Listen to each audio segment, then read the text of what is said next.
Kalau pas kita produksi banyak itu sih, aku hitung-hitung sehari itu bisa dapat sekitar 6 sampai 7 juta ya. Sehari itu kita bisa jual 6 sampai 7 juta. Itu buka dari siang. Jadi itu yang beli itu udah nggak karuan, udah rame banget. Salah satunya ya kita harus bisa jaga kualitas, konsisten rasa.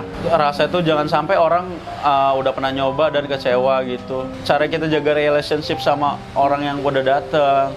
Yang menginspirasi aku ngebuat jagung jadi seperti ini karena aku lihat jagung itu ada potensi yang sangat besar. Satu, ketika aku ngebuat jagung yang sederhana tadi, ngebuat jadi sebuah nilai yang tinggi. Itu kan aku juga pakai jagung yang fresh. Aku banyak order kayak di Festival Kuliner itu aku pakai kurang lebih sekitar 4 karung. Yang satu karungnya itu 92 kilo, aku bisa beli 4 sampai 5 karung. Itu aku order langsung dari petani gitu. Dan itu jagung semua fresh kita pakai setiap hari. Jadi ada makna ada makna yang bisa aku pakai jagungnya, ternyata ada nilai lebih jagung ini.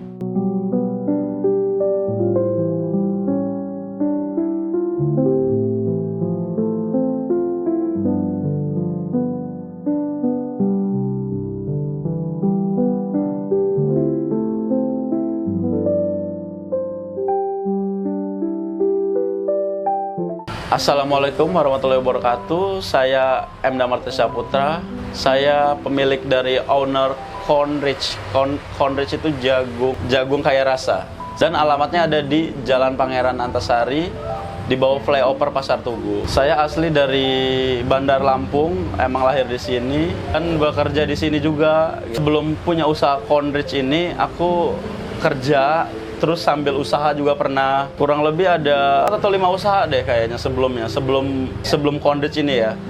Tapi itu sambil kerja gitu. Dulu pernah jual sate obong, bakaran sate, terus pernah jual roti bakar, juga pernah jual donat, karena basically kerja di F&B di bidang donat juga gitu. Jadi pernah kerja di Jeko, pernah kerja di hoteler juga gitu, yang pengalamannya lumayan lah, 5 sampai 7 tahun di sana. Dulu lulusannya aku SMK sih malah. SMK malah teknik gambar ya, bangunan gitu. Iya, SMK Negeri 2 Bandar Lampung bener. Dari bakery aku ke hotel, jadi barista juga di sana. Di sana aku nggak lama sih, sekitar 9 bulanan di sana. Usaha pertama itu aku dulu sate sih, bakar-bakaran itu. Ya, dibagi waktu pas kerja. Tetap sulit sih intinya. Jadi setelah kerja kita usaha gitu. Jadi intinya agak berat lah. Kalau yang aku pelajarin sih gimana cara kita bisa fokus. Kamu harus bisa pilih salah satu.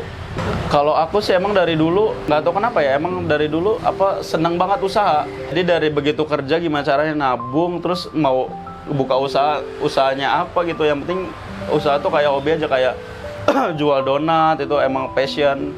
Intinya dari awal aku emang hobi berdagang aja sih, nggak tahu ya, dari dulu ternyata udah ada bibitnya gitu. Ternyata suka dagang nih ternyata ujung-ujungnya. Iya benar, orang tua juga dagang. Ternyata dari orang tua gitu, dari orang tua dagang, dari kakek juga gitu. Terus pas kerja di Jeko tuh aku buka roti bakar sama sate obong itu.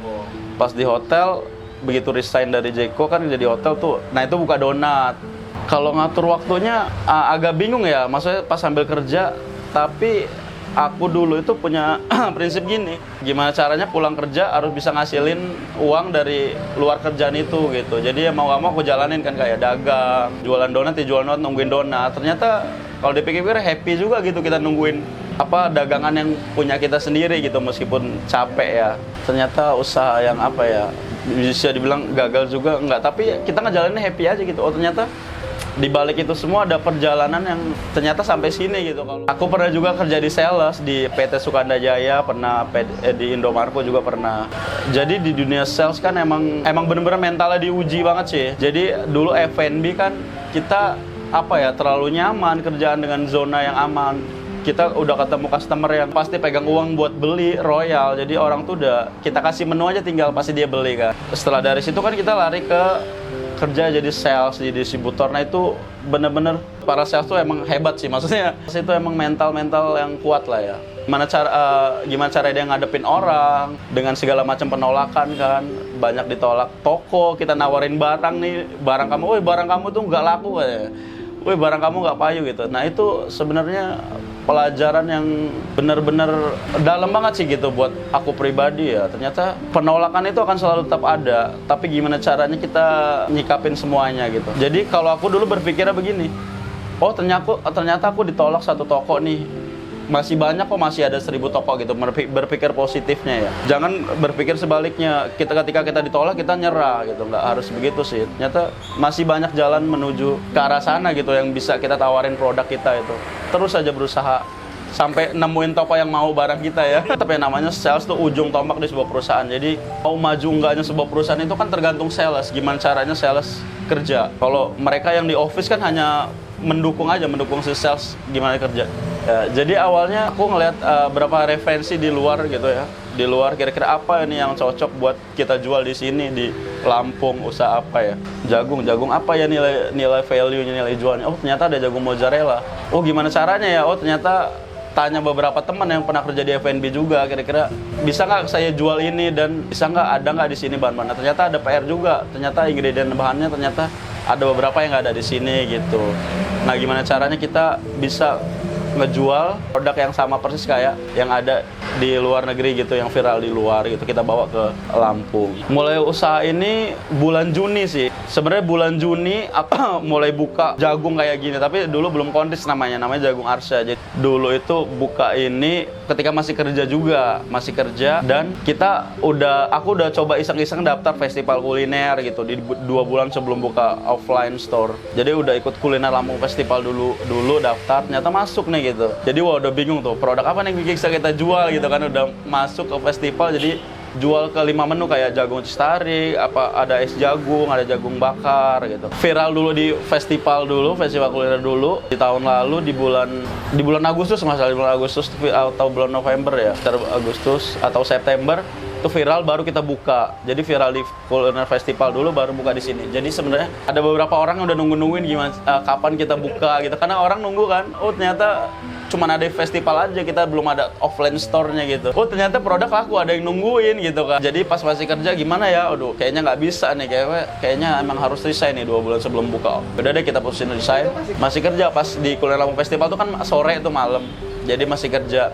Saya udah tetepin ke hati, udah deh kayak saya resign, kita coba jualan ini Cornrich. Itu sebenarnya di dalam bahasa Inggrisnya corn which is rich ya sih, jadi jagung kaya rasa. Sebenarnya kaya rasa itu luas, mudah-mudahan entah kedepannya Cornrich itu bisa inovasi minuman yang berhubungan dengan jagung atau ada produk lainnya dengan jagung. Jadi makna jagung itu luas, bukan hanya sekedar jagung yang kita kenal di pasar aja, tapi ternyata jagung itu lebih kaya yang dari kita kira gitu loh, makna dari Cornrich-nya. Aku berpikir ternyata jagung tuh nggak cuman jagung biasa gitu ya. Gimana caranya saya lihat itu jagung sama keju terutama itu jadi satu kesatuan yang bakal bisa jadi makanan yang mewah gitu. Cornrich itu ngejual sebenarnya Cornrich, jadi jagung kaya rasa, balik lagi. Jadi ada jagung mozzarella, ada jagung susu keju yang suke jadul, ada juga es jagung, ada juga jagung bakar. Dari jasuke biasa itu ada 10.000, mulai dari 10.000 sampai dengan 45.000. Jadi kita ada 3 ukuran, ada yang kecil, sedang, sama besar. Jadi yang paling best itu emang jasuke mozzarella juga, karena orang mau ngerasain sensasi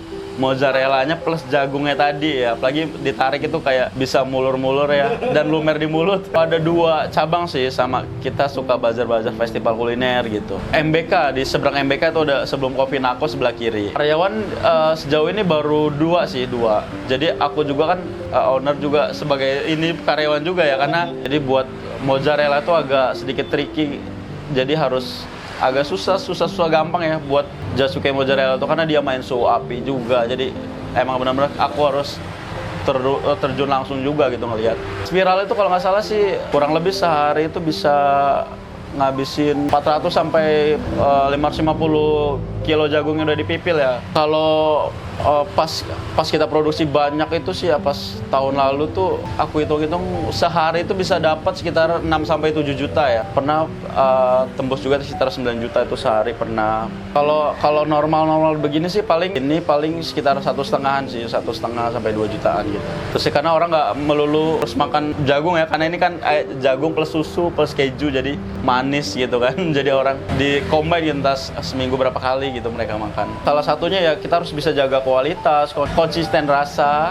itu jangan sampai orang udah pernah nyoba dan kecewa gitu. Cara kita jaga relationship sama orang yang udah datang, kalau bisa kita tanyain ketika datang lagi, gimana kah rasanya kemarin, ada yang beda nggak gitu kan. Up and down tuh udah biasa, jadi aku tuh emang nyiapin diri aku juga, dan sekaligus udah ada pelajaran yang aku ambil dari zaman sales. Jadi ketika kita lagi drop itu gimana caranya kita bisa bangkit lagi, bisa nemuin solusi yang bener-bener pas buat kita bisa ngejalanin semuanya. Selama ngejalanin usaha ini, alhamdulillahnya aku belum pernah sih. Jadi emang prepare begitu resign itu emang udah save money buat ngejalanin usaha. Udah siap-siap, udah prepare nih, kira-kira bakal apa aja yang bakal dibeli. Kalau awal-awal modal usaha ini sekitar 30 sampai 35 juta sih awalnya. Itu awalnya dulu kan belum sewa, hanya beli bahan aja, bahan baku dan peralatan itu sih yang lebih ke bahan bakunya sih yang lebih. Iya, dulu kan